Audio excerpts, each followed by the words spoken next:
ঘাবড়ে গেলাম। আমার পিতাকে ফোন করে বললাম, আব্বু তুমি এসো না দেশে ফেরত, এরা তোমাকে হত্যার ষড়যন্ত্র করছে।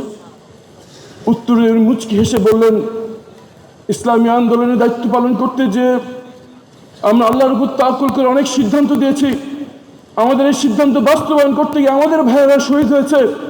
আজকে আমার সামনে শহীদ অর্জন মুক্ত হচ্ছে, আর আমি পালিয়ে বাঁচবো, এ কেমন করে সম্ভব? উনি চলে আসলেন, উনি গ্রেফতার হলেন। আমি আইনজীবী হিসেবে সর্বস্ব শক্তি নিয়োগ করলাম এই আইনি লড়াইয়ে। আমার আস্থা ছিল সংবিধানের উপর, আমার আস্থা ছিল বাংলাদেশের বিচার বিভাগের উপর। কিন্তু দেখলাম এই সংবিধান, এই বিচার বিভাগ তাসের ঘরের মতো আমার ফ্যাসিবাদের সামনে ভেঙে পড়লো। মিথ্যা অপরাধে তাদের ফাঁসির রায় হয়ে গেল। আমি মানসিকভাবে ভেঙে পড়েছিলাম। সর্বশেষ যে সাক্ষাৎ ওনার সাথে হয়, আমি জানতে পারিনি যে এটি হচ্ছে আমার শেষ সাক্ষাৎ। উনি আমাকে দুটি কথা বলেছিলেন। আমার দাবি, আমার দায়িত্ব আপনাদের সামনে সে কথাটা পৌঁছে দেওয়ার। উনি বলেছিলেন, ইনশাআল্লাহ হতাশ হবে না।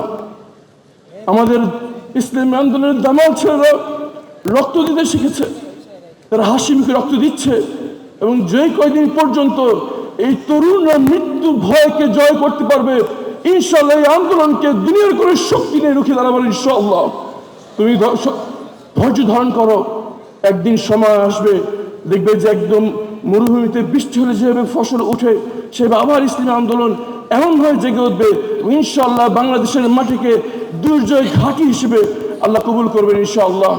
আমি তখন তার এই আবেগকে একটি নিছক আবেগ মনে করেছিলাম। আজকে দাঁড়িয়ে আমি বুঝতে পারছি আল্লাহ তাদেরকে এই প্রজ্ঞাটুকু দিয়েছিলেন। ওনারা দেখতে পেরেছিলেন যে এই যে কঠিন পরীক্ষা আল্লাহ আমাদের 17 বছর নিয়েছেন, এই পরীক্ষায় যদি আমরা শাহাদাতের নজরা দিতে পারি, তাহলে ইনশাআল্লাহ আবার সেই ইসলামী আন্দোলনের জন্য সেই সুযোগ ফেরত আসবে। আজকে আমি আপনাদের সামনে দাঁড়িয়ে আছি, যখন শহীদ হাদি ভাইকে হত্যা করা হয়েছে, আইন শৃঙ্খলা বাহিনী থেকে আমাকে বলা হয়েছে যে হত্যার ষড়যন্ত্র চলছে, যে 50 জনের একটি হিট লিস্ট রয়েছে, সেই হিট লিস্টে নাকি এই বান্দার নামও আছে। আমি আল্লাহর উপর তাওয়াক্কুল করে ইসলামী আন্দোলনের সাক্ষীদের, ইসলামী আন্দোলনের সদস্য পদের কর্মীদেরকে বলতে চাই, এর চেয়ে সৌভাগ্যর কি হতে পারে যদি আল্লাহ কাউকে শহীদ হিসেবে কবুল করেন। গুম জীবনের 8টি বছর প্রতি রাত আমি তৈরি ছিলাম যে আজকে রাতে হয়তো আমাকে হত্যা করা হবে। যখন শহীদ হাদি ভাইয়ের শাহাদাতের খবর শুনলাম, আমার ভিতরে আফসোস হলো যে আমার চেয়ে 10 বছরের ছোট একজনকে আল্লাহ কবুল করে নিলেন। 8টি বছর প্রতি রাত আমি অপেক্ষা ছিলাম, আজকে হয়তো আমাকে হত্যা করা হবে। আল্লাহ আমাকে কবুল করেন নাই। সুতরাং আমি বুঝতে পারলাম যে শাহাদাত শুধু কামের বিষয় না, আল্লাহর কাছে কবুলিয়তের প্রয়োজন রয়েছে। আল্লাহ যদি এই বান্দাকে এই বাংলার মাটির জন্য কবুল শাহাদ হিসেবে কবুল করেন, এর চেয়ে সৌভাগ্য আর কোনো মুসলমানের জন্য কিছু হতে পারে না। সমাজের কর্মী ভাইয়েরা আমার, আমাদের জন্য একটি কঠিন পরীক্ষার সামনে অপেক্ষা করছে। অসংখ্য অধিপত্য শক্তি, অনেক কুচক্রীবল বাংলাদেশকে কঠিন ষড়যন্ত্র করছে। এই ষড়যন্ত্রের সম্মুখীন মোকাবেলা করার জন্য ইসলামী আন্দোলনের সমাজের কর্মীরা জীবন দেওয়ার জন্য প্রস্তুত রয়েছে কিনা ইনশাআল্লাহ।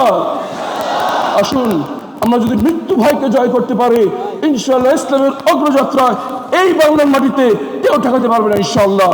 আল্লাহ এই বাংলাদেশের মাটিকে ইসলামের দুর্জয় ঘাঁটি হিসেবে কবুল করুন, এবং এই মহান কাজে আমাদের হাতকে, আমাদের সময়কে, আমাদের অর্থ সম্পদকে, আমাদের রক্ত কবুল করুন।